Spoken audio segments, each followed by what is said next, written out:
ngi tudd Seydou Ba. Je suis conseiller municipal à la commune de Dieuppeul-Derklé et je suis le président de la commission emploi jeunesse et sport. tey dañ la dalaloon rek pour nga ñu waxtaan tuuti ci affaire stade Castor bi parce que stade Castor bi coow yàgg na fi am te vraiment temps gis nañ ne coow jogaat na ci réseaux sociaux yi ban jàngat nga ci def yow ci coow yi. ni nga ko waxee coow jógaat na waaye coow mosu ci fay ci terrain Castor foog naa ñun ba ñuy ñëw ci commune bi ak acte 3 décentralisation terrain Castor lañ ko versé ci patrimoine commune bi ba loolu amee toog nañ fii ba benn waxtu ñu dégg ne que terrain bi kat am na ay nit yoo xamante ne déclaré nañu ñoo ko moom à ce moment là commune bi ñëpp àndandoo jóg muy le maire muy les populations ñëpp àndandoo jóg taxaw ci pour que xool kan moom terrain bi ak kayitu terrain bi fan la féete. Et je me rappelle à ce moment-là, on a eu des rencontres qu'on a faites même au niveau du terrain de Castor avec toutes les populations. Identité yëpp représenté wu imam yi délégués yi ñëpp xale yi jeunes yi ñëpp àndandoo ñëw ba ñu àndee ci loolu foog naa ñu def benn xeex bu dem ba au niveau supérieur ba au niveau du président Macky Sall mu mujjee ñu delloowaat terrain bi au niveau de la commune de Dieuppeul-Derklé ba loolu jeexee ñu ne dañu bëgg a defar terrain bi am benn bienfaiteur bu dëkk ci commune bi Babacar Sadikh Bey directeur général port autonome de Dakar natif de la commune nee ñu ko am na possibilité defaral ñu terrain bi waxtu boobu ba mu jotee ñu indi ay machines pour commencer terrain bi mais à ma grande stupéfaction maire bi ci boppam jóg ne loolu kenn du ko fi def te man Seydou Ba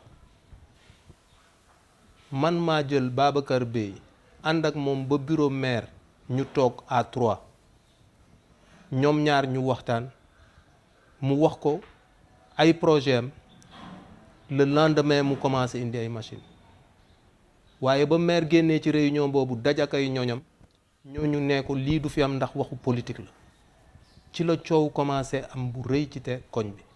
ak ci commune bi mu am ay divergence ñii nag ànd ak maire ndax politique mais xooluñu intérêt wu quartier bi ba tey jii nii loolu nekk problème ñu toogaat en conseil municipal maire nee ñu am na ku gagné marché bi pour defar terrain bi ay la yëwén ñu toog di xaar am ku taf benn banderole ci terrain Castor ne qu'il va construire le terrain en 1 mois xawma 2 mois la waxoon foog naa 1 mois la waxoon sax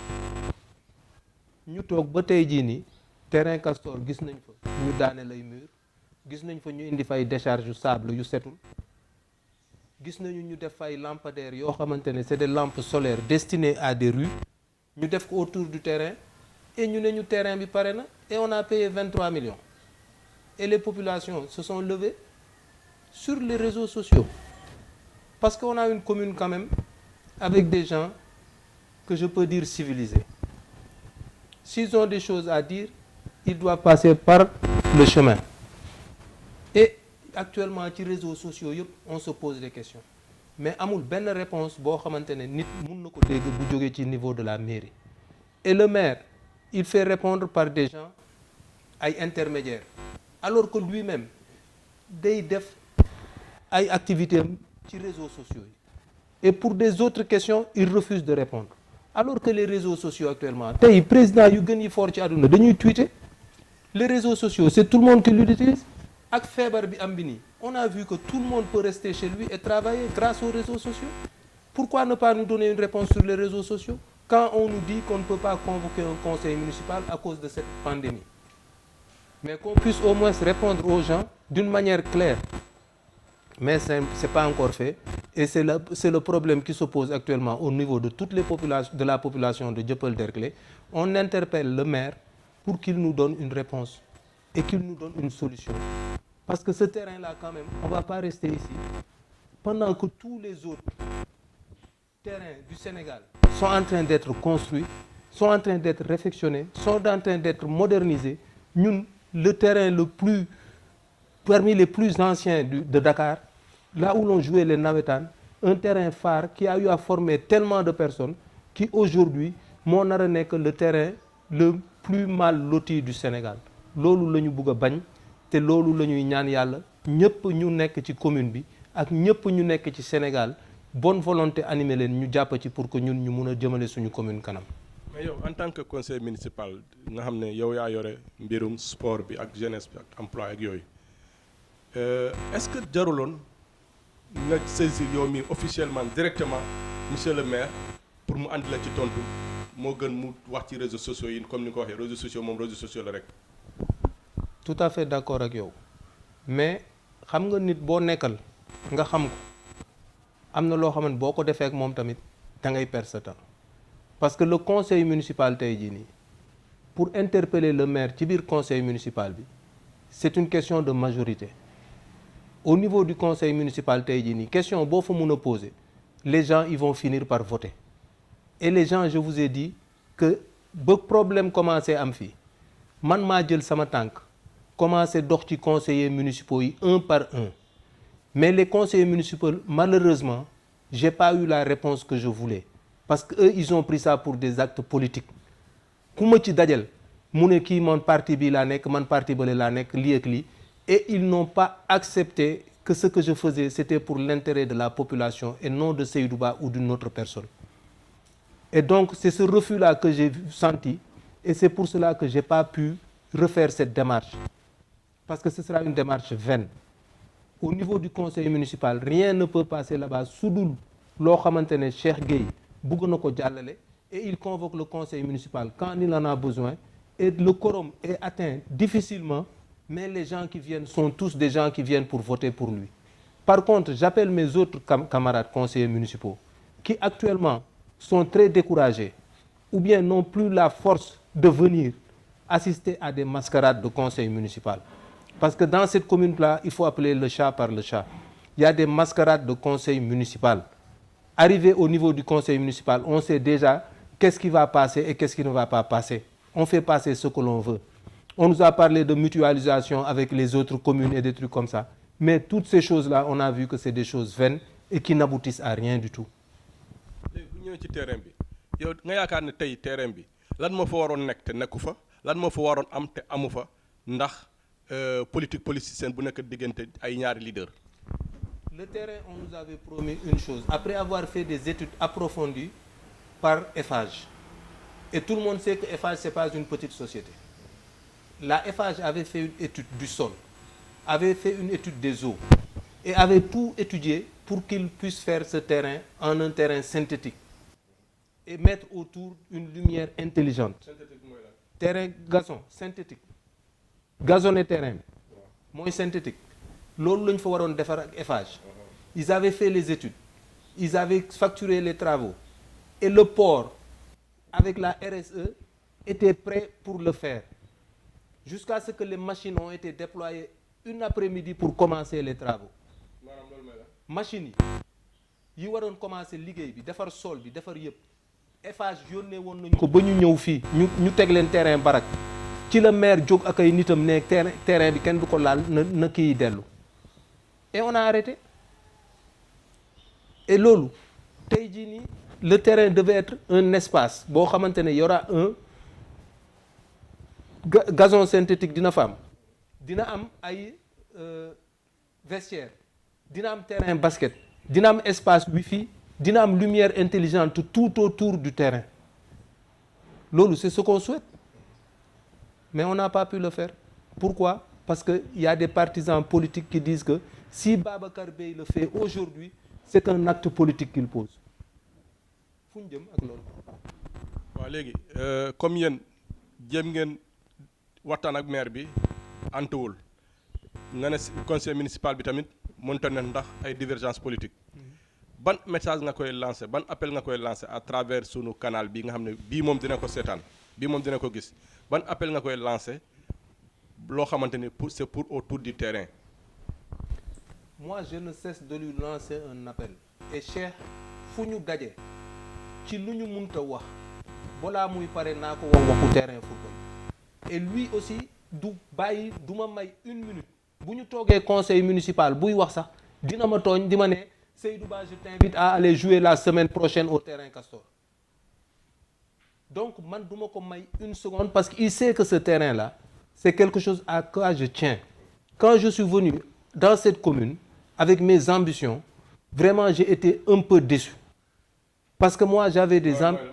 man ba ma fiy ñëw dama amoon yaakaar ba ma fiy dugg ci conseil municipal parce que je suis venu par le mouvement associatif. On était un ensemble de jeunes ñu am ay ambition pour suñu commune. On est tous des anciens sportifs nag de la commune et donc on avait une vision. On savait que ce terrain Castor c'est un bijou et c'est quelque chose qui peut sortir beaucoup de choses pour la commune. Lu tax xamuñu ko terrain Castor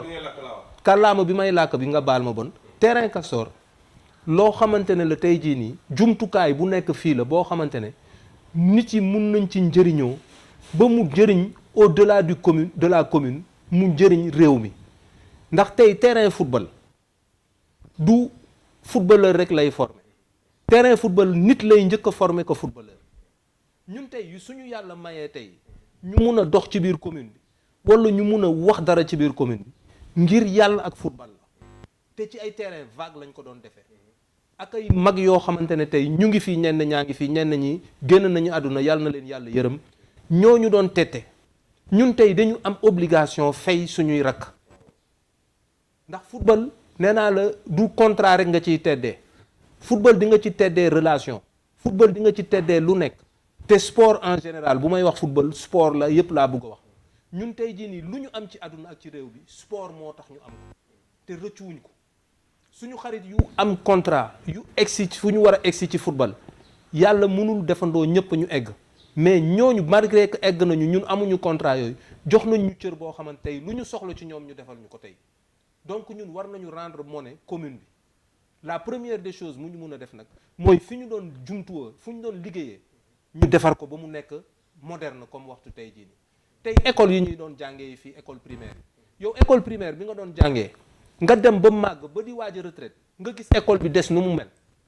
te kan moo yore alal bu ko war a defar muy le maire du ko defar yow loo mun a def doo joytu doo dem ci moom wax ko mais boo leen ko waxee lu ñu lay wax oui ils font rien te boo demee sur les papiers tey boo demoon sur les papiers à la mairie da ngay gis ne que école terrain football Castor def nañ ci 23 millions et les 23 millions ne se traduisent pas dans la vue boo rombee terrain bi nga faw ne travaux yi commencé gul yow nii sa année caméraman nga liggéeykat nga sa métier mooy loolu demal terrain Castor nga wër terrain bi après nga ñëw ne ma Seydou man kat gis naa fii foo xamante ne 2 millions dugg na fi amul toilette amul vestiaire amul porte amul dara nga ne def nga fa 23 millions xanaa nit lu mu def 23 millions lu mu bon nga sécuriser ko tëj ko mais les portes sont ouvertes le terrain c'est un nid de n'importe quoi le soir et même dans la journée ah ñun loolu la ñuy joytu ñun loolu la ñu bëgg ñu mettre ci fin te ñu ngi lancer appel la jëlee ko ni sénégalais yi tàmm def bu problème bu ndaw amee ci koñ bi sax nga bàyyi waa koñ bi nga tëb maire bi nga tëb gouverneur nga tëb ñëpp nga dem ba ci président de la république pourquoi parce que doo am répondant tey jii nii lii on devait pas parler à un niveau national on devait le régler au niveau de la commune tey Babacar Beye ak Cheikh Gueye waroon nañu ñu mun a régler suñu problème sans que ñu egg à un niveau supérieur et pourquoi le maire tey jii nii buñ ko interpeller c'est à lui de régler les problèmes Babacar Beye c'est un citadin fii la dëkk mais tey bu ko il est interpellé pour régler des problèmes de tout le pays le directeur du port c'est pas le directeur de Castor war na mun a régler problème Castor war na mun a régler problème Guédiawaye war na mun a régler problème feneen mais tey naka nga munee gis Babacar Beye di régler problème Guédiawaye pour régler problème feneen problème Castor ne këtt ne jon loolu c'est à qui la faute c'est pas à lui puisqu'il le fait pour d'autres communes on le voit à Grand Yoff on le voit à Ndayane on le voit partout au Sénégal il est sollicité et il aide et dans sa propre commune il peut pas aider loolu ça fait mal c'est pas question d'être partisan ou quoi que ce soit c'est une question d'être un être humain d'être nit looy def da nga koy commencer ci yow tey jii nii li ñuy ñaan monsieur le maire moom la yàlla teg ci suñu kanam moom moo fi jiite ba mu fiy jiite ñun la àndal ñu nekkandoo ci ay liste ñu àndandoo ñu nommé fal ñu tey lu fi munta am on est aussi responsable que lui ci affaire bi tey bu ñuy fëgg nit yat niñ koy fëggee yat lañ ñu ko war a fëggee. waaw équipe la de. niñ ko koy fëggee lañ ñu ko war a fëggee. équipe municipale rek la ñuy wax. on ne peut parler que de l'équipe municipale. ñun ailleurs on nous appelle monsieur le maire. bu taxawul dañuy ne monsieur le maire lan ngeen fi def lan ngeen fi deful donc on est tous aussi responsables que lui mais nag moom xam na ñun xam nañu la dernière kii ci moom lay revenir moom mooy mujjee wax waaw mu ne waaw wala conseil municipal bi ci boppam chaque conseiller war na xam ne qu'il est aussi responsable que le maire te conseiller municipal boo taxawal tey boo taxawee ak moom mu ne la may maire di maire la le bu maire taxawee mu mel ni du moom man je suis pas de ce genre man nit dañuy ànd di waxante dëgg di jëf dëgg buy jeex mu jeex te bu dee dëgg rek la ñuy def du jeex dañuy ànd continuer ànd man noonu laay dundee loolu laa xam ci loolu lañ ma yaree awma benn intérêt nag ci ñu may fal wala ñu bañ ma fal man du fal moo ma intéressé du poste moo ma intéressé man li may liggéey moo ma intéressé bañ naa ko ba du tey laa commencé def affaire politique ba Mamadou Diop maire de Dakar nekkee fii ànd naa ak moom ay campagne ba mu egg fi mu war a egg ba gagné woo ñi ma àndaloon ak ñi ñu àndaloon nee leen lan nga bugg ma ne ko man soxlu ma dara ci yow jour boobu laay mujjee dugg ci bureau ak keneen ñi falu actuellement ànd naa defal leen campagne ba ñu fal leen jour boobu laa mujjee teg sama tànk seen bureau parce que soxla lu ma leen man li may jëf moo ma amal importance je suis comme ça je vis comme ça et je sais que des fois mes propos sont dérangeants mais ça me dérange pas moi parce que je suis comme ça je suis entier je suis naturel te lépp li may def bu ma ci sooboo daf fekk ma gëm ko lu ma gëmul nit mënu ma ci dugal te commune bi tey jii nii nee naa leen man mënu ma fi juddoo màggee fi fas yéene fi dee te du ma am lu ma defal sama commune ci sama engagement sama kàttan moom dinaa ko jox commune bi ba mu jeex sama xam-xam dinaa ko jox commune bi ba mu jeex lu ci des nag yàlla moo ko yor ñu ngi ñaan yàlla defal ñu jàmm ci commune bi ndax commune bu ñu am bi nii wute na ak commune yu bëri li may leen di wax ñun suñ commune jàmm am na fi nit yi joxante nañu cër mais nit yi nanguwuñu joxante loxo pour liggéey pour des détails loolu laa bëggoon tey jii nag yàlla dimbale ñu loolu ak feebar bi am ci àdduna bi ak yëpp yàlla jëlee ko fii suñu commune au sortir du Covid ñu nekk une des communes phares du Sénégal et on peut l'être et je dis souvent à mes amis on est une commune qui est à la lisière de la ville et de la banlieue commune Dieuppeul-Derklé tampon la entre ville ak banlieue am na nu mu taxawee am na nu mu mel pour en faire une commune sans sable c'est pas difficile pour en faire une commune modèle c'est pas difficile pour en faire ce que l'on veut c'est pas difficile parce que les ressources humaines sont là la géographie nous le permet mais lenn rek moo des l'union des cœurs et l'union des cœurs nag warul jafe ci ay jullit parce que ay nit bu ñuy ànd mun nañu réeroo mais bu ñu toogee waxtaan déggoo te nit yi nañu moytu ñiy dox seen diggante di yàq am ñoo xamante ne tey waxtu yàq bi moo leen di arranger tant que yàq a ngi am ñoom ils se sentent bien mais bu ñëpp àndoon juboo tey ñooñu duñu nekk fi te ñooñu la ñu war a daw def pexe ñëpp ànd parce que fii ñëpp mag ak rakk lañu balaa nga koy xam tey rek musiba am ci koñ bi ñëpp ay ànd toog mais bu loolu jeexee 5 minutes après nga gis divergence yi commencé pourquoi on est tous des frères on a vécu la grande équipe de Derklé on a vécu la grande équipe de Walidane mais on doit tendre à ça revenir vers un grand groupe créer une grande équipe communale am fi équipe bu mag boo xamante ne ci commune bi la boo xamante ne tey kenn dootul tudde yeneen équipe yi on a cette possibilité là il faut que les gens tendent vers cela